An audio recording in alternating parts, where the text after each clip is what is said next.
حکوومەتی هەرێم ڕایگەیاند دوای پشووی نەورۆز کۆمپانیایەکی نێودەوڵەتی دێتە هەرێم و وردبینی بۆ پرۆسەی نەوت دەکات. ئاسایشی سلێمانی ڕایگەیاند لە کەرکووک ئۆتۆمبیلێکی بۆم ڕێژکرا و با هێزێکی ئاسایش و دژە تیرۆردا چەقیوەتەوە و دوو کارمەندیان شەید بوون و دوانی دیکەش بریندار بوون. جارێکی دیکە فڕۆکەکانی تورکیا بۆردمانی گوندێکی بناری قەندیلیان کرد و زیانیان بە ڕەز و باخی ناوچەکە گەیاندووە.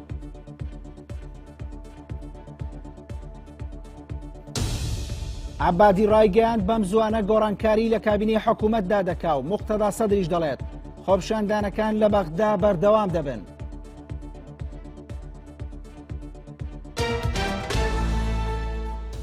This is NRT News. سڵاوتان لەبێ بەڕێزان لە درێژەی پانۆرامای هەواڵەکان لەگەڵتان بەردەوامین. حکوومەتی هەرێم ڕایگەیاند دوای پشوەکانی جەژنی نەورۆز کۆمپانیایەکی نێودەوڵەتی لە بواری وردبینیکردن دێتە هەرێم و دەست دەکات بە وردبینی بۆ داهات و خەرجەکانی نەوت و غازی هەرێم.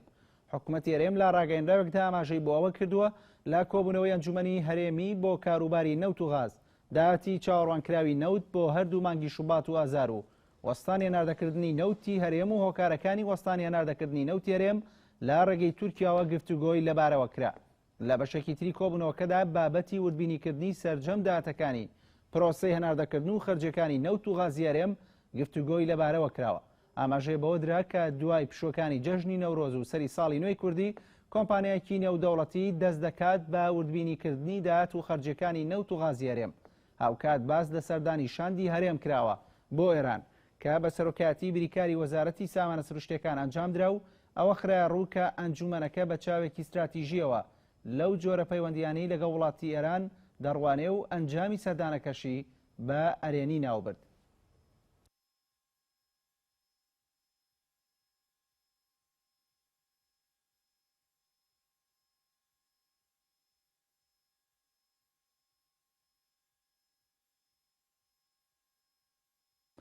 ئەمشەو جارێکی دیکە فڕۆکەکانی تورکیا بۆردمانی گوندێکی بناری قەندیلیان کرد. پەیامبێری NRT وتی فڕۆکەکانی تورکیا چەند جارێک بۆردمانی گوندی ئەبوبەکریان کردووە لە سنووری ناحەی سەنگەسەری سەر بە قەزای پشدەر. پەیامبێری NRT لە زاری دانیشتوانی گوندەکەەوە ئاماژەی بۆەوە کرد بۆردمانەکە لە دەوروبەری گوندەکان ئەنجام دراوە و زیانی گیانی نەبووە، بەڵام زیانی با ڕەز و باخی گوندەکەیان گەیاندووە.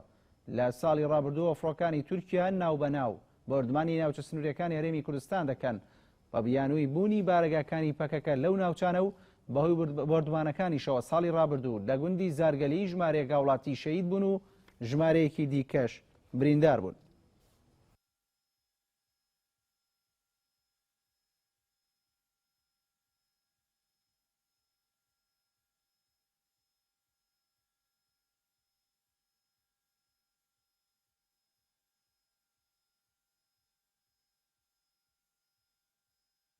بەڵام بەڕێزان بۆ زانیاری زیاتر سەبارەت بە بۆردمانی فڕۆکەکانی تورکیا کە لە گوندێکی بناری قەندیل بۆردمانیان کردووە دەچمە لای عەبدۆ ڕۆستایی پەیامبێری NRT لە سۆران. عەبدۆ نوێترین زانیاریەکان چین سەبارەت بە بۆردمانی فڕۆکەکانی تورکیا؟ بەڵێ سڵاو لە تۆ سیالە بینەرانی NRTش دیارە وەک لە هەواڵەکە ئاماژەتان پێکرد ئەم شەو جارێکی تر فڕۆکە زەنجەکانی تورکیا بۆردمانی چەند گوندێکی بناری قەندیلیان کردووە کە لە سەرەتادا هەر گوندی ئەبوبەکریان بوو، بەڵام لە ئێستادا گوندەکانی کۆزینە و لێوژە و کورتەکیان بۆردمان کردووە. بە پێی وتەی دانیشتوانی ئەو گوندانە هیچ زەرەر و زیانێکی گیانی نەبووە، بەڵام زیانی مادی بە ڕەز و باخی ئەو ناوچەیە کەوتووە. هەروەها ئێستا لە سنووری ئەو قەزای سۆران و دەوروبەری گوێبیستی فڕۆکە زەنجەکانی تورکیا دەبی کە بە ئاسمانی ناوچەکە دەسوڕێنەوە، بەڵام تا ئێستا نەتوانراوە زیانە گیانیەکان بزاندرێنن. بە وتەی دانیشتوانی گوندەکانی ئەو ناوچانە زیانی گیانی دیار نییە، بەڵام زیانە مادیەکان وەک لە هەواڵەکان ئاماژەتان پێکرد تەنها زیان بە ڕەز و باغی هاوڵاتیانی ئەو ناوچانە کەوتووە. عەبدۆ ناوچەی نیشتە جێبوون بۆردمان نەکراوە؟ بەڵێ دیارە ئێمە پەیوەندیمان کرد بە چەند سەرچاوەیەک لەو ناوچانە، ئەو ناوچانەی کە دانیشتوانی تێدا نیشتەجێ کراون بۆردمانەکە لە دووری ئەوان بووە، بۆیە هیچ زیانی گیانی نەبووە. سەبارەت بە سنووری نایە برادۆستیش ئێمە پەیوەندیمان کرد بە بەڕێوبەرەی نایەی برادۆست دیارە لەوێش هیچ بردومان نەبووە لە سنووری قەزای ڕواندزیش دیارە گوندی کۆزینە دەکەوێتە سنووری ئەو قەزایە ئەوێش بردومان کراوە ئەمشەو. بەڵێ عەبدوڵڕۆستایی پەیامدەری NRT لە سۆران سوپاس بۆ زانەرەکانت.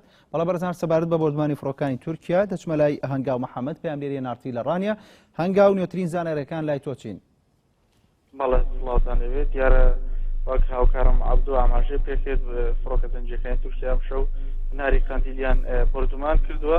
دیارە بردومانەکە لە سنووری قەزای پشدەر گوندی ئەبوبەکرەی گرتوتەوە بۆ وتەی بەڕێوەبەری بە وتەی ئەنجومەنی گوندی ئەبوبەکرە باسی لەوە کرد کە بردومانەکە لە کاتژمێر 9 دەستی پێکردووە و تا 95 دقە بەردەوام بووە. دواتر فڕۆکە زەنجەکانی تورکیا ناوە بردومانی ئەو گوندیان کردوتەوە بۆ جاری دووەمیش دووجار لەسەر یەک ئەو ناوچیان بردومان کردووە و بەڵێ چیە دەبێ ئاماژەوە بکەم وەکو ئەنجومەنی گوندی ئەبوبەکرە ئاماژەی پێکرد کە بردومانەکە لە دەوروبەری گوندەکە بووە و نزیکەی 400 بۆ 500 مەتر لە دەوروبەری گوندەکەەوە دوور بووە. بەڵام ئاماژ وەکو ئەو هاوڵاتیانی ئەو گوندانە ئاماژیان پێکرد کە بردومانەکە بەسڕی بووە بەڵام هیچ زیانێکی گیانی بەدواوە بۆ تەنها زیانی مادی بەدوا بووە. بەڵێ چیا دەمێ ئاماژەوە بکەم کە ئەم شەو فڕۆکە زەنجەکانی تورکیا لە کاتژمێرنەوە تاوەکو ئێستا ناوە دێنە ئاسمانی بناری قەندیل و چەند شوێنێک بردومان دەکەن و لەسەر ئاسمانی قەزای ڕانیا و قەزای پشدەریش دەنگی فڕۆکە زەنجەکانی تورکی بێت. بەڵێ چیا بردومانەکان تاوەکو ئێستا زەرد و زیانی گیانی بە نزیکەی یاخود بە دەقیقی نازاندرێت چونکە ئەو ناوچانە هێڵیان موبایلی لێ نییە. بەڵێنگاو محەممەد پەیامدەری NRT لە ڕانیەوە سواز بۆ زانەرەکانت. بەڵێ بەرزان لە هەرێمی کوردستان بەجێ دێڵین دەچینە واشنگتن هونەر ئەنوەر بەرپرسی ئۆفیسی NRT لە واشنگتنەوە لەگەڵمانە سەبارەت بە دوو تەوەر گفتوگۆ لەگەڵ هونەر دەکەین سەبارەت بە ڕای ئەمریکا لەسەر ئەو بارودۆخەی لە باکووری کوردستان و ئێستا لە هەرێمی کوردستانێ سەبارەت بە بردومانی ناوچەکانی هەرێمی کوردستان لەلایەن فڕۆکەکانی تورکیاوە و هەڵبژاردننی ناوخۆیی دیموکراتی و کۆمارەکان و بابزانین بەکوێ گەشتووە هونەر سەبارەت بە پەیوەندەکانی تورکیا و ئەمریکا و ڕای ئەمریکا سەبارەت بە و پێشێلکاریانەی کە حکوومەتی تورکیا ئەنجامی دەدات چی هەیە؟ بەڵێ سڵاوتان لێبێ دیارە حکوومەتی ویلایەتە یەکگرتووەکانی ئەمریکا هەمیشە تورکیا بە هاوپەیمانێکی استراتیژی سیر دەکات لەبەرەوەی یەکێکە لە ئەندامە سەرچیەکانی پەیمانی باکووری ئەتڵەسی کە بە ناتۆ ناسراوە. لەم چوارچێوەیەشدا تورکیا بە بیانی ئەوەی کە چەکدارانی باڵێن پەکەکە دەکاتە هەدەف لەم چوارچێوەدا توانیوێتی تا ڕێندەیەک ویلایەتە یەکگرتووەکانی ئەمریکا قەناعەت پێ بکات کە ئەم بەرەی تیرۆردا ئەو شەڕی تیرۆر دەکات لە ئێستادا.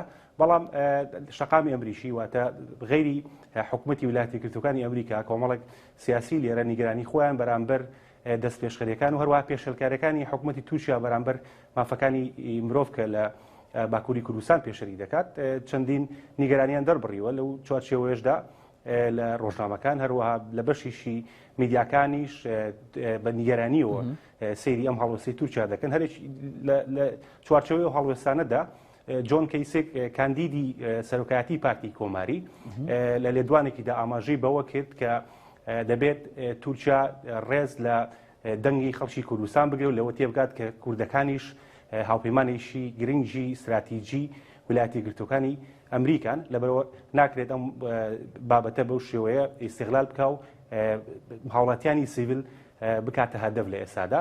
ئەمە نیگەرانیەکانی باڵێن شەقامی ئەمریکیە. بەڵام وەکو حکوومەت ئەوەی کە ئێمە لە وتەبێژی وەزارەتی دەرەوەی ئەمریکا جۆمە لێبوو وەکو تورکیا وەکو بەرەیەکی دژە تیرۆر ئەم هێرشانەی دەست پێ کردووە تا ڕادەیەک توانیوێتی پەیوەندی بەردەوام لەگەڵ حکوومەتی ئەمریکا دروستکا و تەنسیق لەگەڵ ویلایەتە یەکگرتووەکان دروستکا بۆ مەبەستەی کە وەکو خۆی تورکیا هەمیشە ئاماژەی پێ دەکات واتە بە هەدەفگرتنی چەکدارانی پەکەکەیە نەک و هاوڵاتیانی سفر. بەڵێ هونەر لە تەوەری دووەم سەبارەت بە هەڵبژاردنە ناوخۆیەکانی کۆماری دیموکراتەکان بۆ پۆستی سەرۆکایەتی ئەمریکا بەکوێ گەشتووە؟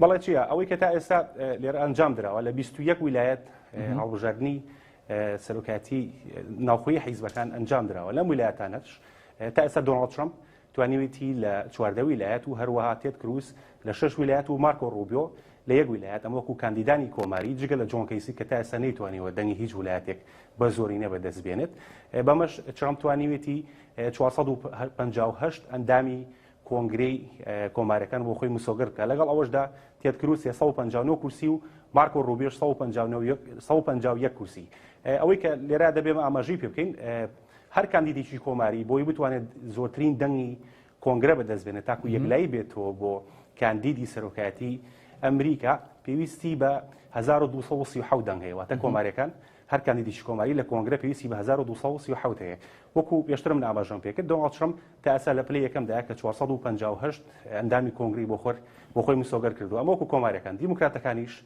کۆنگرەی حیزبەکەیان کە لە مانگی حوت ئەنجام دەدرێت هەر ئەندامیشی کۆماری ببورن دیموکرات پێویستی بە 2383 ئەندام کۆنگرەیە کە دەنگی پێدا لە کۆنگرەدا لەم ژمارەیەش تا ئێستا هیلاری کلینتن توانیوێتی 1221 ئەندام بۆ خۆی مسۆگەر بکە کە لە 13 ویلایەت توانیوێتی بەسەر ڕکابەرەکەی کە بێرنی ساندەرزە سەرکەوتن بەدەستبێنێ بێرنی تا ئێستا لە 9 ویلایەت سەرکەوتنی بەدەستهێناوە ئەوەی کە لە ئێستا ئێمە ئاماژەی پێ بکەین ئەو هەڵمەتەی کۆماریەکان کە دژی ترامپ بەردەوام بەرپای دەکەن ئەم هەڵمەتە دیارە لە دوای سوپەر چیوزدەیەوە زیاتر چڕ بۆتەوە هەڵمەتەکە بۆ ئەوەیە کە دۆناڵد ترامپ بە هەر نرخێک بێ نەگاتە کاندیدی کۆتایی کۆماریەکان بەڵام کە سێری ئەنجامی هەڵبژارنەکان دەکەین دەبینین هەتاکو ئێستا ترامپ لە پلەی یەکەمدایە لەوە ناچێت بەرپرسانی پارتی کۆماری بتوانن قەنەعەت بە دەنگی کۆماری بکەن کە بە شێوەیەک لە شێوەکان واز لە دۆناڵد ترامپ بێن و ڕەنگە ئامارەکان وا دەڵێن کە دۆناڵد ترامپ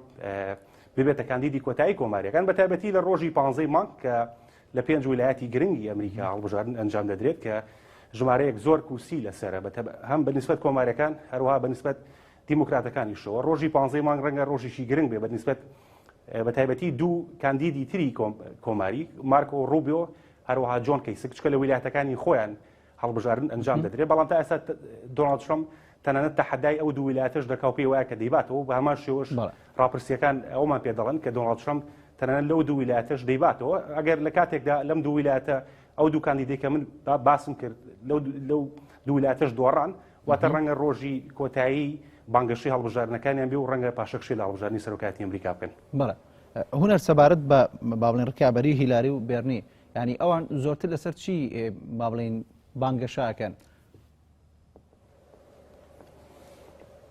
بەڵێ بانگەشەی پاڵێوەراوانی دیموکرات زیاتر دیموکراتەکان بەوە بەناوبانگن کە زیاتر کۆمەڵی بابەتی ناوخۆیی ئەمریکا دەکەنە بابەتی بانگەشەی هەڵبژاردنەکانیان لەوانە مەسەلەی دابینکردنی دەرفەتی کار هەروەها بیمەی تەندروستی هەروەها کۆمەڵێک ئەجەندای ناوخۆیی تر کە دەیانەوێت دەنگی دیموکراتەکانی پێڕابکێشن بەڵام ئەوەی کە بڕەخنە بێت ئاڕاستی یەکتری بکەن بۆ نمونە هیلاری کلینتن هەمیشە بێرنی ساندەرز بەوە ناو دەبات کە کەسێک کە تا ڕادەیەک سۆشاڵستە واتە پشگیری هەموو ئەو بیر و بۆچوونانەکە کە کاتی خۆی سۆساڵستەکان پشگیری لێ کردووە لەوانە دابینکردنی بیمەی تەندروستی بە خۆڕایی هەروە دابینکردنی دەرفەتی خوێندن بۆ خوێندکار بە خۆڕایی ئەمە کۆمەڵشتن کە بێرنی ساندەرز بانگەشەی بۆ دەکات و هیلاری کلینتن ڕخلەی لە دەکرێت کە ناتوانێت ئەمە واقعی نییە جێبەجێ بکات لە وەڵامی ئەم ڕخنانەدا بێرنی ساندەرز پێی وایە کە دەتوانێت ئەم بەڵێنانی کە بە دەنگدەرانی دەدات جێبەجێ بکات بەوەی کە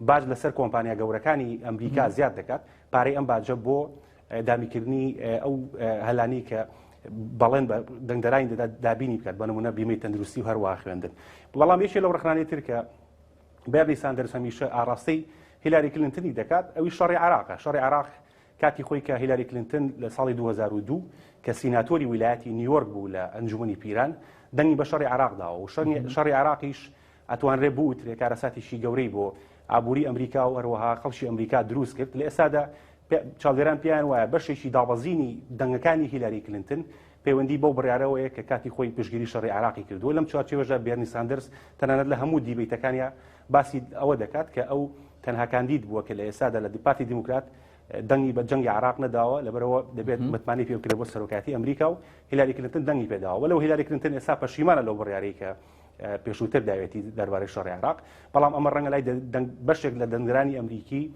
جێی متمانە نەبێ و بڕیارێکی یا و چۆنڵی کۆمەڵە زەحی زۆری یاوە ویلایەتە یەکگرتووەکانی ئەمریکا بەم بڕیارە لەبەرەوە مشتومڕەکان زیاتر لەم چوارچێوەیەدا یەکتر دەبینەوە لەنێو پێشبڕکێکارانی باوڵێن پارتی دیموکراتە.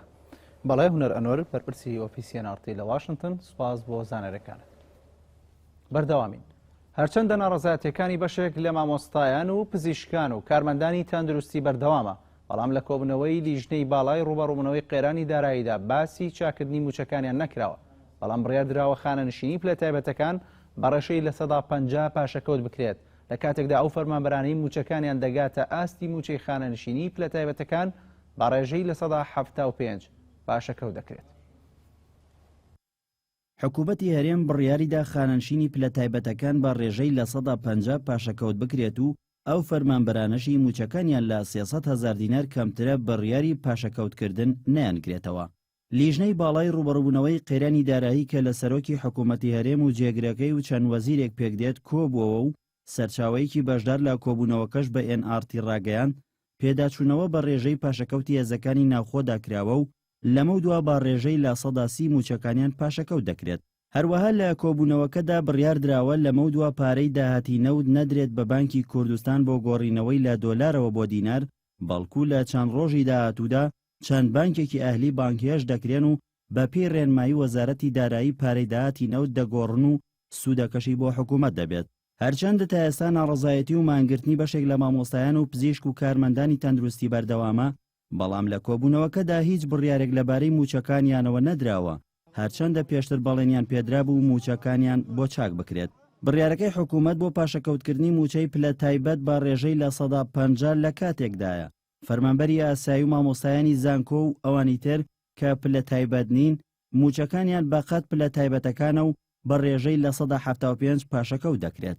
بۆ نمونە گەر مامۆستایەکی زانکۆ موچەکەی نزیکەی 2,500,000 دینار بوو بێت، ئەوە ئێستا تەنها 703,000 دینار وەردەگرێت، لە کاتێکدا ئەگەر کەسێک بە پلەی وەزیر خانەنشین بوو بێت و ڕۆژێک لە ڕۆژانیش وەزیر نەبوو بێت موچەکەی 6 ملیۆن بووە و ئێستا 3 ملیۆنی پێدەدرێت.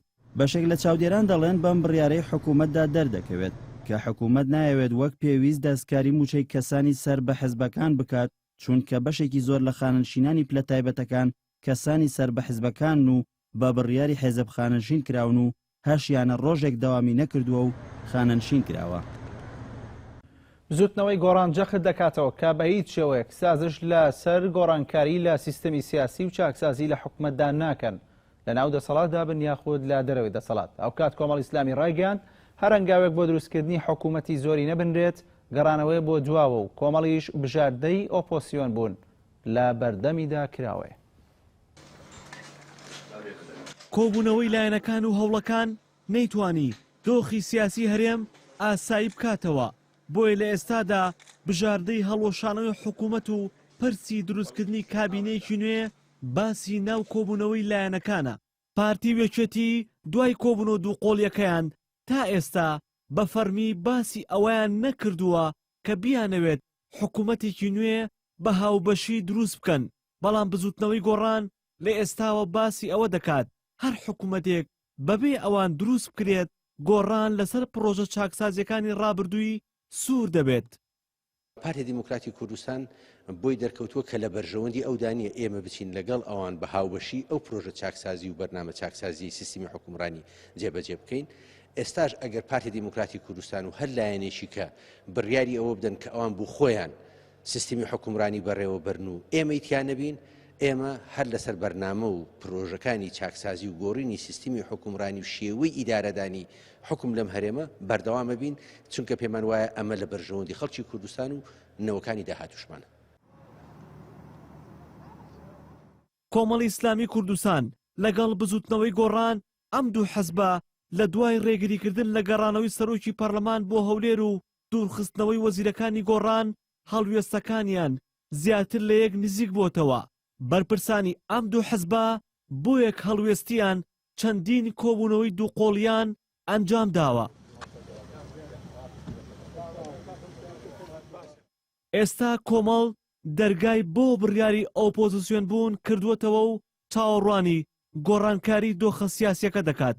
هەر هەنگاوێک بە ڕاستی پشتگوێخستنی قەیرانەکان و هەنگاونان بۆ وەلانانی قەیرانەکان و دروستکردنی حکوومەتی زۆرینە وەلانانی شەشە ڕاستەقینەکەی هاوڵاتیانە وە گەڕانەوەی جارێکی کە ڕەنگە بۆ دابەشکاری سەرۆت و سامان لە نێوان هێز و دەسەڵاتدارانی هەرێمی کوردستان حکوومەتە و کوتم نەیتوانیوە شەراکەت بەرجەستەکە و نەیتوانیوە چاکسازی ڕیشەی بکات هەر لە هەر کاتێکیشدا بزانین کە بەرژەوەندی هاوڵاتیانی هەرێمی کوردستان لەوەدا ئێمە لە حکوومەت بکشینەوە و ئۆپۆزیسیۆن بین ئەو کاتۆ بژاردەیەکی کراوەیە لە بەردەمان هەڵوەشانەوەی حکوومەتی هەرێم داواکاری بجووتنەوەی گۆڕانە بەڵام هیچتا هیچ لایەنێک بە فەرمی باسی لەوە نەکردووە کە هەنگاوی کردداری بنێت بۆ هەڵوەشانەوەی حکوومەت و دروستکردنی کابینەیەکی نوێی حکوومەت گۆڕان و کۆمەڵ خۆیان بڕیار دەدەن بگەڕێنەوە بۆ ئۆپۆزیسیۆن یان ناچار دەکرێن ئەو بڕیارە بدەن ئەم دوولایانە هێشتا چاوەڕوانی قسەی پارتی وێچێتین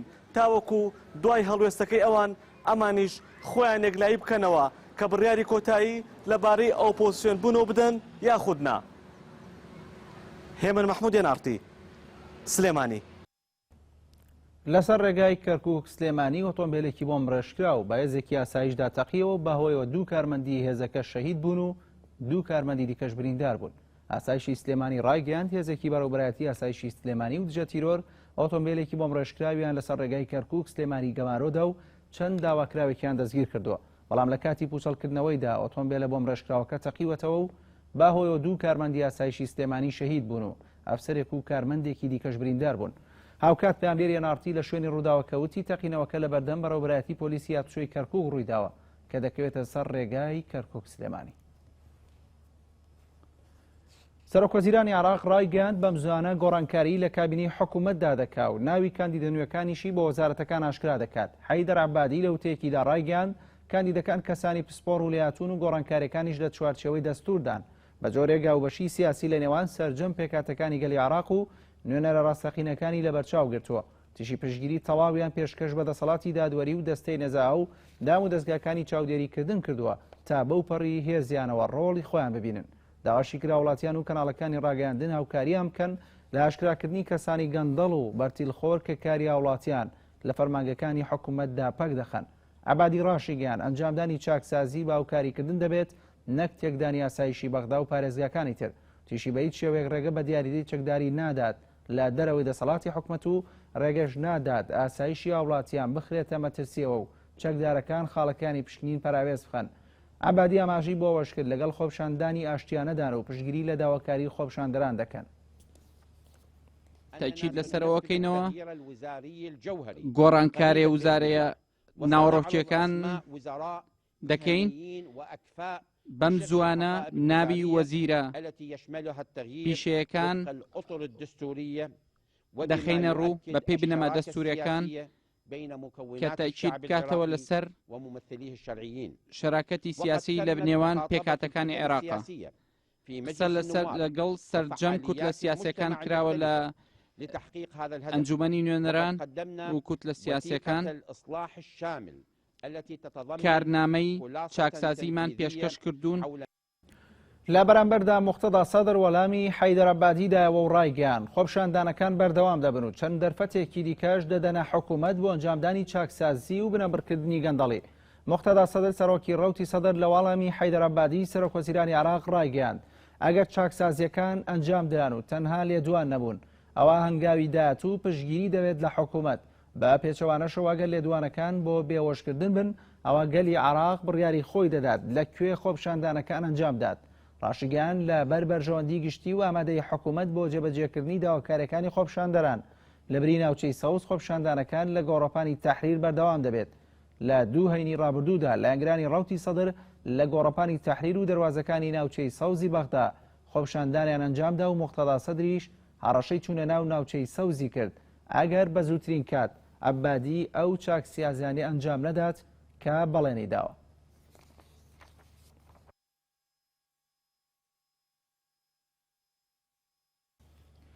داعش ناحیەی تازەی سەر بە پارێزگای کەرکووکی بۆردمان کرد و 6 وڵاتی بەهۆی تەنگەنەفەسی و کەمبوونەوەی ڕێژەی بینین و دروستبوونی برین لەسەر جەستەیان گێنرانە نەخۆشخانە.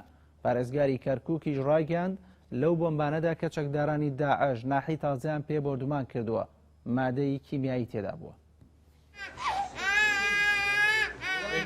داعش دەستی کردووە بە تاقیکردنەوەی چەکە دەستکردەکانی خۆی و لە ماوەی 2 ڕۆژی ڕابردوودا بە چڕی دەستیان کردووە بە بۆردومانکردنی ناحەی تازە.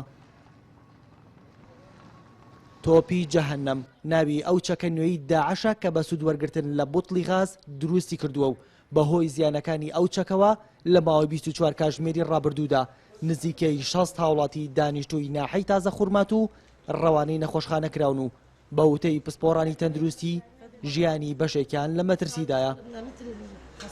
ژمارێک لە بەرکەوتوەکان دەڵێن لە کاتی کەوتنەوەی ئەو بوتڵە غازانەدا بۆنێکی ناخۆش بڵاو بۆتەوە و چاویان ئاوی کردووە و تەنگە نەفەس بوونە و تا گێنراونەتان نەخۆشخانە برین لەسەر جەستەیان دروست بووە. بارودۆخمان باش نییە لە دوێنێەوە بردومانەکرێن و ئێستا بارودۆخمان بەم شێوەیە تەنگە نەفەس ئەبین داوە لە حکومەتی ژەکەین بارودۆخی ئەمنی ناوچەکەمان بپارێزێت تەنانەت هیچ دام و دەستگایەکی حکومی داوامی تێدا ناکرێت و مناڵەکانیشمان ناچن بۆ قوتابخانە ڕۆژانەش 15 بۆ 20 موشکمان ئاراستاکرێت. دوابەدوای بردومانەکانی داعش بۆ سەر ناحەی تازە پارێزگاری کەرکووک و بەرپرسانی حەشدی شعبی و سەرۆکی ئەنجومەنی پارێزگای کەرکووک کۆبوونەوە. پارێزگاری کەرکووک ڕایگەیاند مادەی کیمیایی لەو بوتڵانەدا هەبووە. داواشی لە سەرۆک وەزیران کرد بۆ کۆنتڕۆلکردنەوەی گوندی بەشیر بەهێزی ئاسمانی هاوکاری هێز ئەمنیەکانی ئەو ناوچەیە بکات. شتێکی زۆر هەیە تا حتا بە دەرەجەی بگاتە دەرەجەی یەقینیش کە نەوعە مادەی کیمیاوی لەناو ئەم تۆپبارانەدا هەیە بەپێی ئەو زانیاریانەی کە وەرمان گرتووە لە بەشی تەندروستی کەرکووک ئەو کەسانەی کە بریندار بوونە تووشی تەنگە نەفەسی بوونە بەعزێکیان پێستیان سوتاوە ڕۆژێ دوای ئەوەی کەوە ئەم تۆپبارانە کراوە. پێشووتر ڕێکخراوی قەدەغەکردنی چەکی کیمیایی لە راپۆرتێکدا ئاماژەی بەوەدا کە چەکدارانی داعش لە چەند ناوچەیەک چەکی کیمیاییان دژ بە هێزەکانی پێشمەرگا بەکارهێناوە. لەو بریندارانەی کە براونەتە نەخۆشخانە و ژمارەیان نزیکەی 60 کەس بووە هەندێکیان تووشی تەنگە نەفەسی بوون و هەندێکی تریشیان توانایی بینینیان کەم بۆتەوە و هەندێکی تریشیان برین لە سەرجەستەیان دروست بووە کە سەرجەم ئەم نیشانانە هێمان بۆ ئەوەی لەو بردومانەدا چەکی کیمیایی بەکارهێنراوە. ڕۆکان جاف NRT ناحەی تازە. دواوەی چەک و پێداویستەکانی دوولیواکەی پێشمەرگە گەیشتە هەرێمی کوردستان کە لەلایەن هێزەکانی ئەمریکاوە دابین کراوە لە ئێستاشدا مەشق و ڕانان بە دوولیواکە دەستی پێکردووە. بەرپرسی مەشق و ڕانانی ئەو پەیمانانیش لە هەرێم دەڵێت چەند جۆرێکی دیکەی چەک بۆ دوولیواکە بەڕێوەن کە چەکی M6 و M6 قورس و هاوەنی 60 ملیم و دۆشکیان تێدایە. دوای ئەوەی چەک و پێداویستەکانی دوولیواکەی پێشمەرگە گەشتە هەرێمی کوردستان کە لەلایەن هێزەکانی ئەمریکاوە دابین کراوە لە ئێستاشدا مەشق و ڕاهێنان با پێشمەرگەکانی دوولیواکە دەستی پێکردووە. ئەو دوولیوایی پێشمەرگە کە لە یەکەکانی هەفتە وەشتا دروست کراون هەرچەندە پێشتر بڕیار بوو لیواکان لە پێشمەرگە تازە وەرگیراوەکان پێک بێنرێت بەڵام بەهۆی قەیرانی دارایی و نەبوونی بودجەوە حکوومەت هێرێم بڕیاریدا لە هێزەکانی هەفتە وەشتا دروستیان بکات. بەرپرسی مەشق و ڕاهێنانی هاوپەیمانان لە هەرێم دەڵێت چەند جۆری دیکە لە چەک بەڕێوەن بۆ دوولیواکە لەوانە M6 و M6 قورس و هاوەنی 60 ملیم و 80 ملیم لاگەڵ دۆشکە. ئێستا ڕاهێنانەکان لە سەرچەکی M16 لەفتەی داهاتوو چەکەکانی دیکەش دەگەنە ئێرە و ڕاهێنانیشیان لەسەر ئەو چەکانەش پێ دەکەین. ئەو چەکانش چەکی قورسن دۆشکەی تێدایە و هاوەنی 60 ملیم و 80 ملیمن. ئێمە وەک وڵاتانی هاوپەیمانان لە فێرگەکانی بەنیسلاوە و ئەتروش و منیلە ڕاهێنانەکان بەهێزەکانی پێشمەرگە دەکەین. ئەو چەکانیش کە ئێستا گەشتونەتە هەرێمی کوردستان لە جۆری M16 ئەمریکین کە لەلایەن ئەڵمانیەکانەوە ڕاهێنان بە هێزەکانی پێشمەرگە دەکرێت لەسەری. ڕێخەری کاروباری مەدەنی ئەمریکاش لە هەولێر دەڵێت چەک و پێداویستەکانی ئەو دوولیوایە لەلایەن ئەوانەوە دابین کراوە بەڵام ڕاوێژکارانی وڵاتی یاوپەیمانان باگشتی ڕاهێنانەکە بە پێشمەرگەکان دەکەن. ڕاهێنانی ئەمڕۆ لەسەر چۆنیەتی بەکارهێنانی چەکەکان و پاکردنەوەیەتی هاوکاری سەربازی بۆ هێزەکانی پێشمەرگە تەنها لەلایەن ئەمریکاوە نییە سەرجەم وڵاتانی هاوپەیمانان هاوکاریان دەکەن. ئەوەی گرنگە باسی بکەم گوێڕاڵی پێشمەرگەکانە لە کاتی ڕاهێنانەکاندا زۆر باشتوانای وەرگرتنی زانارەکانیان هەیە. ئەو دوولیوایی پێشمەرگە پێشتر بۆ ماوەی مانگێک مەشق و ڕاهێنانی سەرەتاییان لەلایەن وەزارەتی پێشمەرگەوە پێکراوە بڕیاریشان لەلایەن وڵاتانی هاوپەیمانانەوە بۆ ماوەی 10 هەفتە ڕاهێنانیان پێ بکرێت کە ئێستا هەفتەیەکی تەواو بووە. مشکی ئەساسی کە تەنها مەشقەکان لەسەر چەکە تەنها لەسەر چەکە قۆناغی دۆمیان کە قۆناغی پێشکەوتوی مەشقە لەو حاڵەتە کۆمەڵی تەمارین تەعبەوی کە بە مستەوای زیاتر فراوانتر وارەوە تەدریبی تەخەسوسیش بۆ نەتەبابە مەشقی خۆیە کات یاخود هەندەسە مەشقی خۆیە کات بە جیا یاخود سایقی سیارە یا بڵێن سیارە شەکەرەکان ئەوانش بە جیا تەدریبی خۆیانەکەن. هێزەکانی پێشمەرگە لە شەڕێکی نوێدا باچێکێکی نوێی ئەمریکی و ڕاهێنانێکی نوێی ئەڵمانیەوە شەڕ دەکەن و پێدەچێت ئەم دوو لیوایی وەزارەتی پێشمەرگە جیاواز بێ لا لیواکانی دیکەی وەزارەت چونکە چەکی نوێی ئەمریکی و ڕاهێنانی نوێی ئەڵمانیان پێکراوە. یەرشقادر NRT فێرگەی مەشقی زێرەڤانی لە هەولێر. سێ گەنجی دانیشتووی شارۆچکەی قەرەتەپە لە کاتی گەڕانیان بۆ دۆمەڵان لە زنجیرەچێ حەمرین کەوتونەتە دەستی چەکدارانی داعش و کەسوکارەکانیان دەڵێن داعش یەکێک لە گەنجەکانی سەر بڕیوە و پاش ئەشکەنجەدان و دوانەکەی تری ئازاد کردووە. پۆلیس و دەستگا ئەمنیەکانی ناوچەکە دەڵێن لێکۆڵینەوەیان دەست پێ کردو و دوو کەسیان بە گومانی پێدانی زانیاری بە داعش دەستگیر کردووە.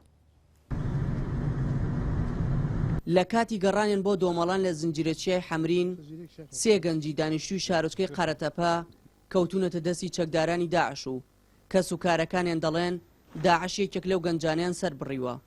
ئێستا دوو لەو گەنجە دەستگیر کراوانە دوای ئازار و ئەشکەنجەدانێکی زۆر ئازاد کراون و گەڕاونەتەوە قەرەتەپە.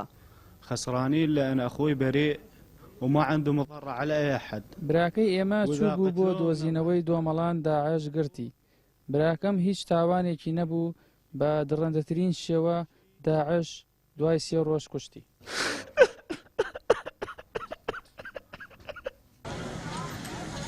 پۆلیس و دەستگا ئەمنیەکانی ناوچەکە دەڵێن داعش ڕاستی سەربڕینی ئەو کەسەی سەلماندووە و لە تویتەر ڤیدۆی سەربڕینەکەیان بڵاو کردوێتەوە. هەر بۆیە دوو کەسیان دەستگیر کردووە کە گومان دەکەن ئەوان زانیاریان دابێ بە چەکدارانی داعش. پۆلیس لێکۆڵینەوە لەوەش دەکات بۆچی داعش ئەو کەسەی سەر بڕیوە و دوانەکەی دیکەی ئازاد کردووە. بە پێیوتەی کەسوکاری کوژراوەکە هۆکاری سەربڕینی کوڕەکان بۆ ئەوە بووە داعش پرسیاری لە هەرسێ گەنجەکە کردووە سەبارەت بە ئیشوکاری خۆیان و براکانیان. گەنجە سەربڕاوەکە وتوێتی برایەکم لە هێزە ئەمنیەکان پۆلیسە و دوانەکەی دیکە وتویانە کرێکاری دەکەن. الحمد لله والشكر على وعده محتسب إلى الله سب. سوپاس بۆ خوای گەورە شکرین بە هەموو بەشێکی کوڕەکەی من چوو بوو بۆ دۆزینەوەی دۆمەڵان ئەو کارەساتەی بەسەرهات. ئێمە ئێستا کە پرسەمان بۆی داناوە تەرمەکەیمان وەرنەگرتووە. داوا ئەکەین لە خوای گەورە تۆڵەمان بکاتەوە و ئەم زوڵمە قبول نەکات چونکە کوڕەکەی من بێتاوان بوو. هێزەمنیەکان لەگەڵ ئەنجامدانی ڕووداوەکە لێکۆڵینەوەیان دەست پێ کردووە بەبێ ئەوەی ناوەڕۆکی لێکۆڵینەکان ئاشکرا بکەن. تەنها دەڵێن دوو کەسیان دەستگیر کردووە کە گومان دەکەن ئەوان زانیاریان دابێ بە داعش.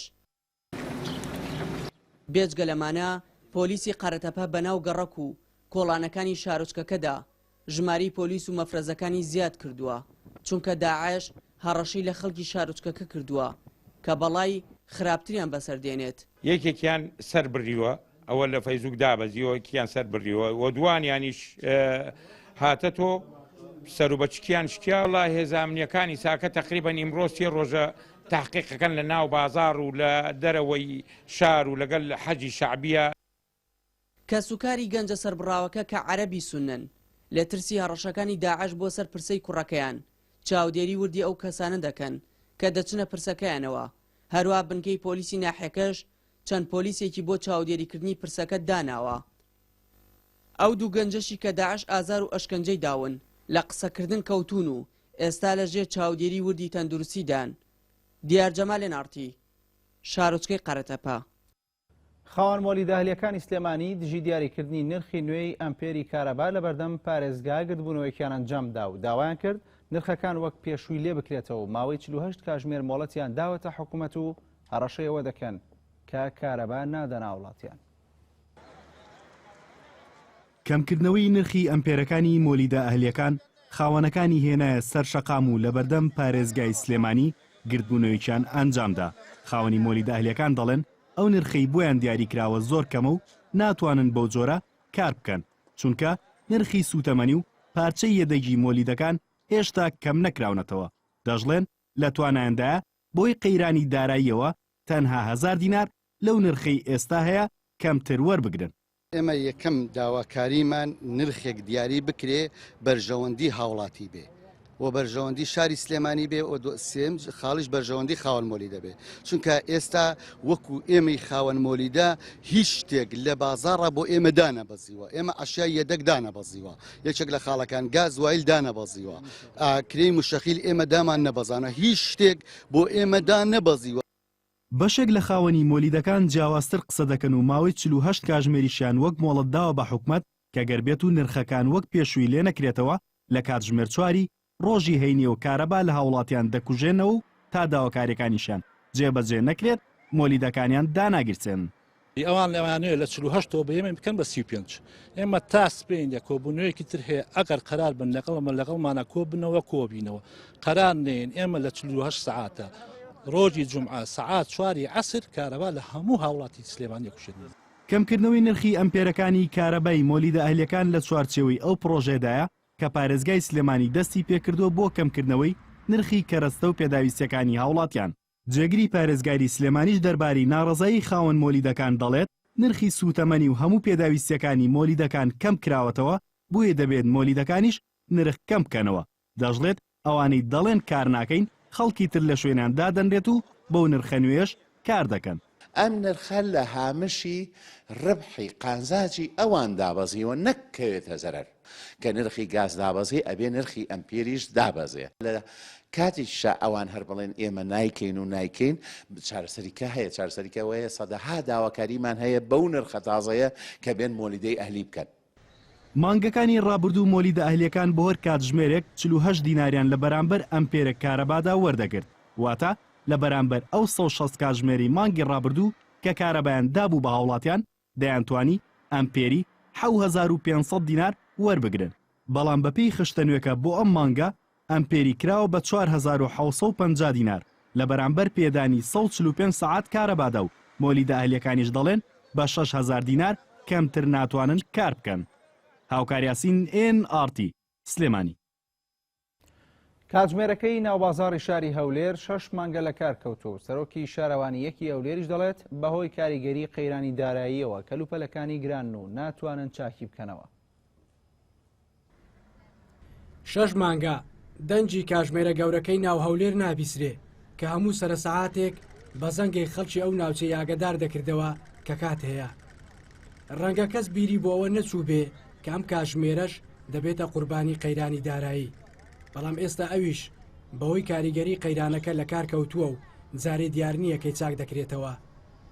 ئەو سعاتش ئاها بۆ شێوەڕاوەستاوە وەڵڵاهی تەقریبەن ئەگە بڵێم نەقسێکی پێوە دیارە ئەوە هەر چوار لای سعاتە کە سەیری دەکرد بە هەر چوار لاوە ئەزاری کە سعات چەندە کاتژمێر چەندە ولا ئێستا سەر سعاتیش لێدا ئێستاوە تقریبا ماوەی بوو ڕایەگرتی بوو سەر لە سعاتەکە کە لێدا ئێستا تقریبا هەر لە وەستانەکەش لە کار کەوتووە.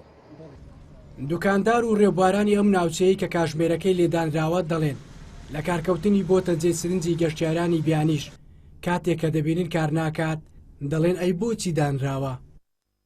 ئێمە هەموو جارێ تازە دایانناوی تقریبا مانگەک دوو مانگیشی کرد هەموو جارێ بەشای سعاتی دەستمان دەکرد لەگەوی ینی یەک کاتبوو لێی دەدا ئەن زەنگەکەشی لێ دەدا وەکو ئەوەی لەندەن لێی دەدا بەس دوای لە کار کەوت بەداخەوە بەڕاستی تشی ناشرینە ینی ئیسانی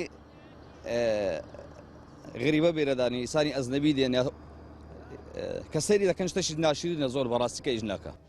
ئەم کاتژمێرە ساڵی 2011 دوای تێکدانی بازاڕی دەڵاڵان و کردنی بە شوێنێکی گەشتیاری و جوانکاری دانراوە. ئێستا لە ناو خەڵکی هەولێر بە سەعاتەکەی لەندەن ناسراوە وەکو لێکچوونێک لەگەڵ کاتژمێری بیگبین لە لەندەنی پایتەختی بەریتانیا. سەرۆکی شارەوانیەکی هەولێر دەڵێ ئاگادارن کە ئەو کاتژمێرە لە کار کەوتووە بەڵام چونکە کەلوپەلەکانی گرانە و دەبێت لە دەرەوە بهێنرێن ناتوانن پارەی بۆ دابین بکەن.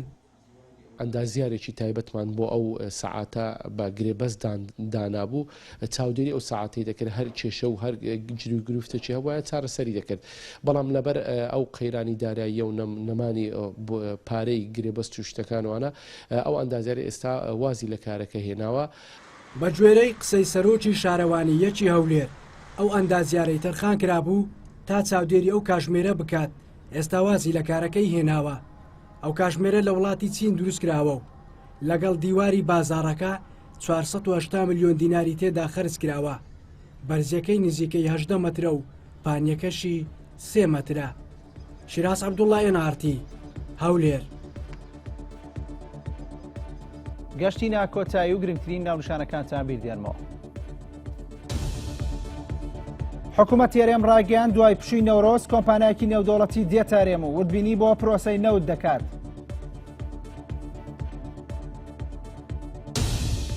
ئاسایشی سلێمانی ڕاگەیاند لە کەرکووک ئۆتۆمبیلێکی بۆمڕێژکرا و بەهێزێکی ئاسایش و دژە تیرۆردا تەقیوەتەوە و 2 کارمەندیان شەهید بوون و دوانی دیکەش بریندار بوون. جارێکی دیکە فڕۆکەکانی تورکیا بۆردومانی گوندێکی بناری قەندیلیان کرد و زیانیان بە ڕەز و باخی ناوچەکە گەیاندووە.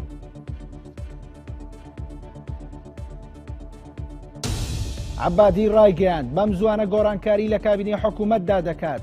موقتەدا سەدریش دەڵێت خۆپشاندانەکان لە بەغدا بەردەوام دەبن.